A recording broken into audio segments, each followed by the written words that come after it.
और छत्तीसगढ़ में विधानसभा सत्र की शुरुआत मंगलवार से होने वाली है। सत्र के पहले मंत्रिमंडल के गठन की खूब चर्चा है। 13 दिसंबर को उप मुख्यमंत्री के रूप में अरुण साव और विजय शर्मा ने शपथ ली। अब अन्य 10 मंत्री कौन होंगे, इस पर सभी की नजरें टिकी हुई हैं। छत्तीसगढ़ में विधानसभा सत्र की शुरुआत मंगलवार से होने वाली है। सत्र के पहले मंत्रिमंडल के गठन की खूब चर्चा है। 13 दिसंबर को उप मुख्यमंत्री के रूप में अरुण साव और विजय शर्मा ने शपथ ली।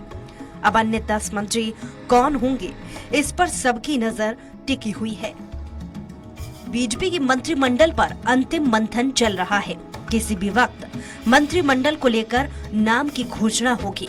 बताया जा रहा है कि दिल्ली में 10 मंत्रियों के 4 फॉर्मूले तैयार किए गए हैं। पहला, हर लोकसभा के कम से कम 1 मंत्री होना चाहिए।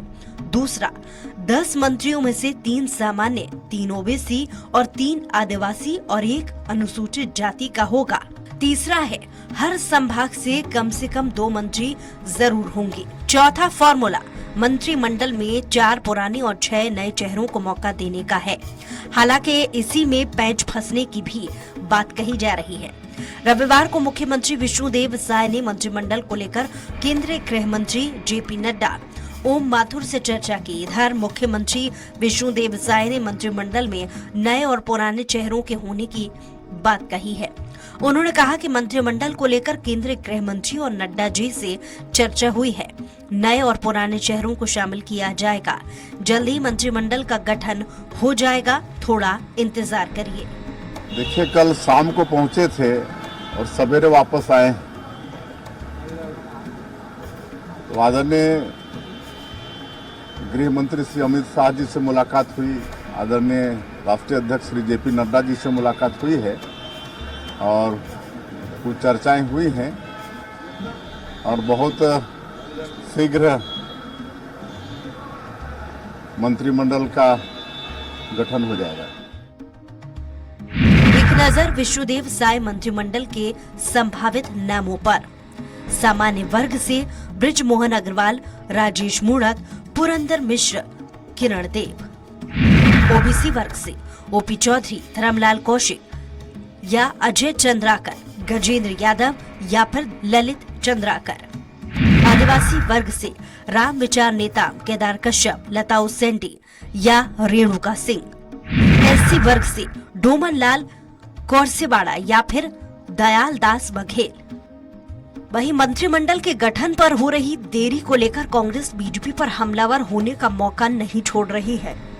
कांग्रेस संचार प्रमुख सुशील आनंद शुक्ला ने कहा कि बीजेपी को पूर्ण बहुमत मिला, उसके बाद भी संतुलन नहीं बना पा रहे हैं। आपस में काफी ज्यादा गुटबाजी है।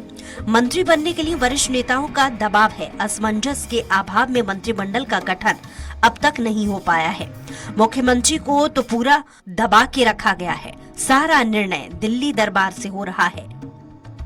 मंत्रिमंडल का गठन करना मुख्यमंत्री का विशेषाधिकार होता है, लेकिन भारतीय जनता पार्टी में जो दिख रहा है कि मुख्यमंत्री को तो पूरी तरीके से दबा के रखा गया है और सारे के सारे निर्णय दिल्ली दरबार से हो रहे हैं, जिसके कारण बहुत दुखद और दिक्कत की स्थिति बनी हुई है।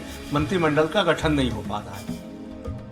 पहले मुख्यमंत्री और अब मंत्रिमंडल को लेकर कयासों का दौर जारी है। विष्णुदेव साय को जहां पार्टी विधायक दल का नेता चुनते हुए मुख्यमंत्री घोषित किए, तो वहीं 2 डिप्टी सीएम का फॉर्मूला भी छत्तीसगढ़ में लागू किया गया। अब बचे 10 मंत्रियों को लेकर संशय बरकरार है। कौन होगा साय के मंत्रिमंडल में?